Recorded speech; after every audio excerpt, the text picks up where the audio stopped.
Right. Oh, that's good noise, isn't it? Not sure if you get the deep bass on that. Welcome to Goods In. This one barely fits on our Goods In chair. But today we're looking at the Marantz PM6006, and this is the most recent edition of this. They've had various iterations of this. Well, not really. They've had the 6005 and then the 6006, and this is the UK edition. Not mad keen on this logo, I have to say. Nothing to do with the flag or anything. I have no problem with our flag.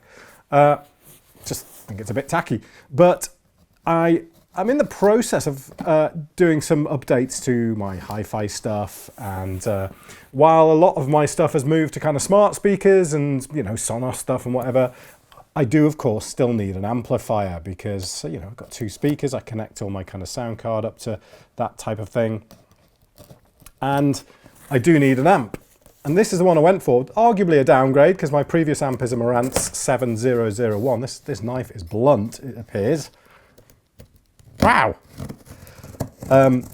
Is a Marantz 7001, so it's kind of, Marantz do their amps in kind of like the 6,000, 7,000, 8,000, they get obviously increasingly more expensive as you go along, and this is the 6,000 range. However, the main reason I'm upgrading is because, I mean, all my hi-fi stuff is really old now. And, oops, just knocked the tripod there. And I'm really after some digital inputs on the amp, you know, directly on the amp. So no need for a separate digital, you know, a separate DAC, just direct digital inputs. And this has a fairly minimal set. It's just got two optical, so two Toslink and one SPDIF coaxial. And that's all.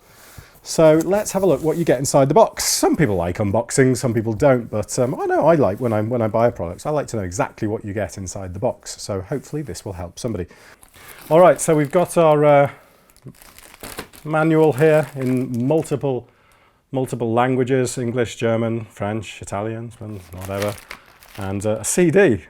There's a manual on a CD. I can't believe they still do that. I've said that in other videos. Really surprised they still do that. This is the remote.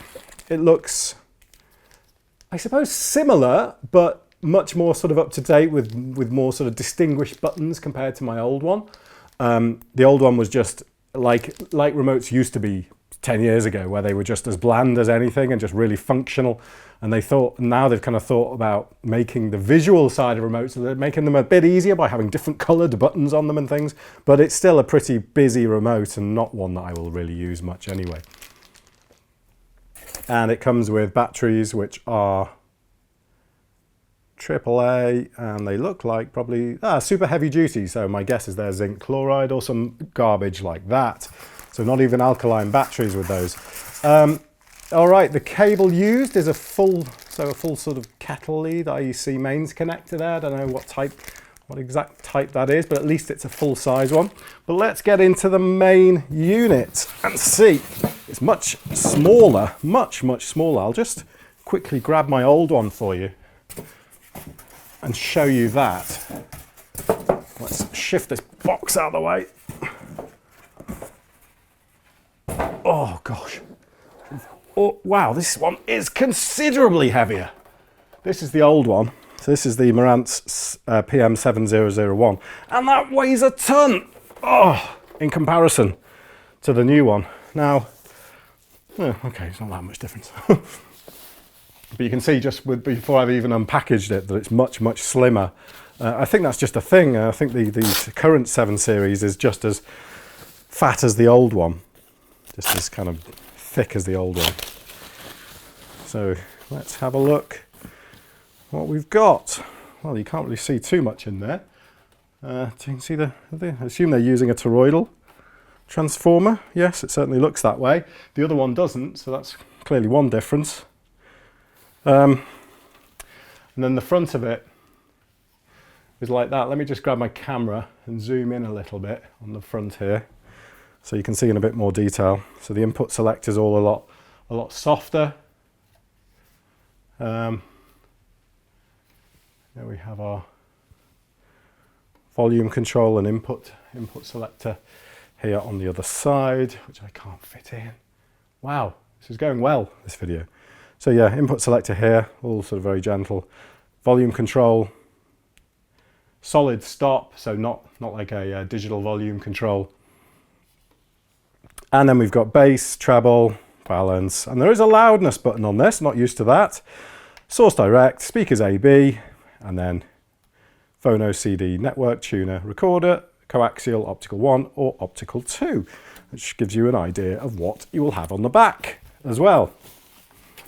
And there is the back. So if I can, yeah, so there we go, phono with our ground. Here are digital ins, so coaxial here and 2 opticals. Tuner CD network recorder, and other recorder, so these are audio outs, so that'll be a recorder in, and that's a recorder out, so just one recorder on this. And then we have our speaker terminals, they seem pretty nice, very, very sturdy speaker terminals. And the remote control, standard remote control, and there on that side is our mains. And that's all there is to it. I'm not going to take it apart or anything, I'm sorry, but it's brand new. Not going to take it apart at this point. But there we go, quick unboxing of the Marantz PM6006.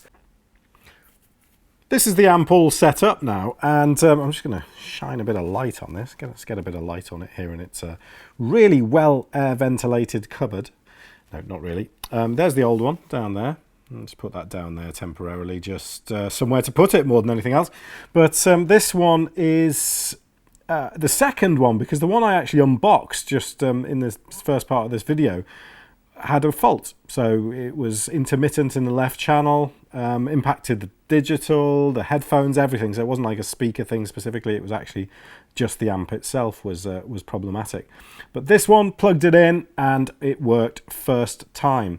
It's got this slightly annoying feature, which you can turn off by the way, that it times out after half an hour. So it goes on to standby after half an hour of no audio coming in. It's a nice feature power wise, but you can turn it off by pressing the source direct button here for about 5 seconds or something, and disable that feature entirely.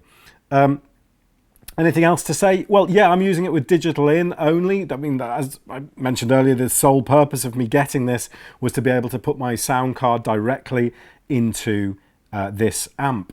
And it works great. The optical, I'm just using an optical lead. It's a cheap optical lead. It's on a run of about 4 meters, and it happily does 192 kilohertz. I do not want to do 192 kilohertz, but I tried it and it works sort of jitter and stutter free. There's no kind of crackling or anything like that. It works perfectly. So no problems with the digital side of things. Really good. If I just go in, can I get inside here? No, I can't really. You can see I've got it. See the speaker cable at the back, and it really is just the speaker cable, the mains cable, and one digital cable, and that's it. I will probably connect the second TOS link to the TV. But other than that, that's all it's going to do. And it's working great, sounds great, and I'm totally happy with it now that it works. Because, as I say, first one didn't. I bought it from Richer Sounds, so thanks to the guys on from Richer Sounds on White Ladies Road. Thanks for sorting out the, well, they didn't sort out the problem, they just let me replace it. They were really helpful anyway. Customer service there is usually pretty good. So, thanks to them, and thanks for letting me spend £369 of my money in your shop. So yeah, this is the PM6006 SE, so the UK edition, hence this horrible flag thing they've added on. And that's the amplifier from Marantz.